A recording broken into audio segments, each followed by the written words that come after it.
The Prime Minister says the NHS and the Army can rise to the challenge of accelerating booster jabs to all adults, and that the UK will throw everything at the expanded rollout in response to the Omicron variant. What we need to do is delay the seeding of Omicron in this country. That's why tough checks at the borders are so important. But we don't see any need at present, certainly, to change the overall guidance about how people should be living their lives. Masks became mandatory again from 4 a.m. Tuesday morning on public transport and in shops.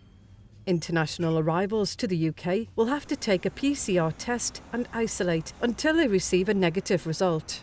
Hours after the restrictions came into force, a health minister admitted it had been difficult for the government to get the balance right. I'd rather overreact than underreact at this point. I think we've been here so many times that, we've got this fantastic wall of vaccine now. We want to keep that. We want to strengthen it. The number of Omicron cases in the UK had reached 22 by Tuesday afternoon, with 42 cases confirmed in the EU. The CEO of vaccine maker Moderna sent financial markets tumbling, saying existing vaccines will be less effective against the new variant. But the PM played down the severity of the warning.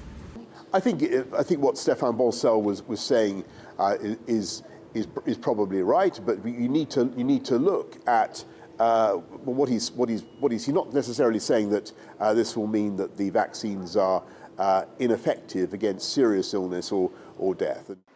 The Health Security Agency said there is no sign of an Omicron surge in Britain because there is no increase in S-gene target failure in PCR tests, which is a feature of the new variant. The Health Secretary explained this measure while visiting St Thomas Hospital Monday night. You're right, sequencing does take time, but the good thing is that we've got a good way, a proxy to try and identify this new variant. The scientists call it the S-gene dropout, and what it really means is that from a regular PCR test, that for most labs they can very quickly determine if it's very, very likely to be the new variant. Commuters in central London said it was right to be cautious until more is known about the new variant. And obviously everyone wants to be able to travel, meet family and things like that, but ultimately there needs to be some caution, right, until we see the full extent of what's ahead of us. So, yeah, we'll see. Yeah, I was very surprised actually when the mask wearing on public transport was lifted. I thought it should have remained all the time. I thought there were going to be more people on the train this morning who were wearing masks, but there wasn't that many, so I guess people aren't taking it as seriously as last time, but we'll see. The World Health Organization said it could take weeks to understand whether Omicron is likely to cause severe illness or escape protection by vaccines. Joanne Robson, NTD News.